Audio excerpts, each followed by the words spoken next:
ഇന്ന് നമ്മൾ നമ്മുടെ നാട്ടിൽ കണ്ടുകൊണ്ടിരിക്കുന്ന ഓരോരോ ഭവനങ്ങളും ആ ഭവനം പണിതിട്ടുള്ള ആ ഭവനത്തിന്റെ ഉടമസ്ഥന്റെ സാമ്പത്തിക സ്രോതസ് പരിശോധിച്ചു കഴിഞ്ഞാൽ അത്രയൊന്നും വലിയ വീട് വയ്ക്കാനുള്ള പശ്ചാത്തലമൊന്നും ചിലപ്പോ ആ വ്യക്തിക്ക് ഉണ്ടായിക്കൊള്ളണമെന്നില്ല.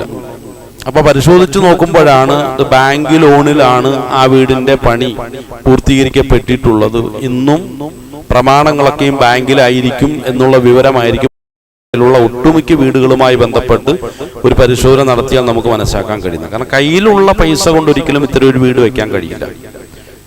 പിന്നെ ആളുകൾക്ക് മുന്നിൽ ആഡംബരം പ്രകടിപ്പിക്കണമല്ലോ. തങ്ങളുടെ നിലനിൽപ്പ്, തങ്ങളുടെ അംഗീകാരം എന്നുള്ളത് ഈ ആഡംബരത്തിലൂടെയാണ് നിലനിർത്തുന്നത്.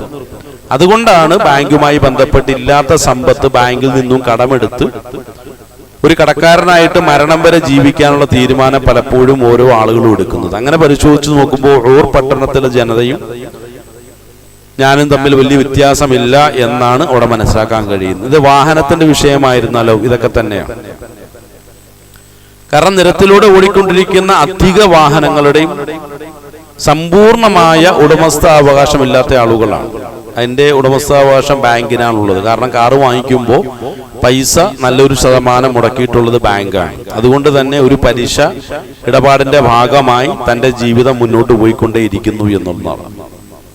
അപ്പൊ ഇങ്ങനെയുള്ള വീടുകളിൽ, പലിശയിൽ അധിഷ്ഠിതമായ വീടുകളിൽ, അല്ലെങ്കിൽ അത്തരം വാഹനങ്ങളിൽ, അല്ലെങ്കിൽ ലോണുമായി ബന്ധപ്പെട്ട ബിസിനസ്സിൽ ഒരാൾ കഴിഞ്ഞുകൂടുമ്പോൾ അയാൾ കഴിഞ്ഞുകൂടുന്ന വീട് ഹറാമിലാണ്, അയാൾ സഞ്ചരിക്കുന്ന വാഹനം ഹറാമിലാണ്, അയാളുടെ സമ്പാദ്യം പലിശയിൽ അധിഷ്ഠിതമായ അല്ലെങ്കിൽ ലോൺ വ്യവസ്ഥയിലുള്ള ബിസിനസിന്റെ രീതിയിലാകുമ്പോൾ അയാൾ കഴിക്കുന്നതും ഹറാമായിരിക്കും, അയാൾ ഉടുക്കുന്നതും ഹറാമായിരിക്കും. സമ്പൂർണമായും ഹറാമിൽ കുളിച്ച ഒരു ജീവിതമായിരിക്കും ഇങ്ങനെയുള്ള ആളുകളിൽ, ഇങ്ങനെയുള്ള സംസ്കാരങ്ങൾ സ്വീകരിച്ചിട്ടുള്ള ആളുകളിൽ പൊതുവിൽ നമുക്ക് കാണാൻ കഴിയും.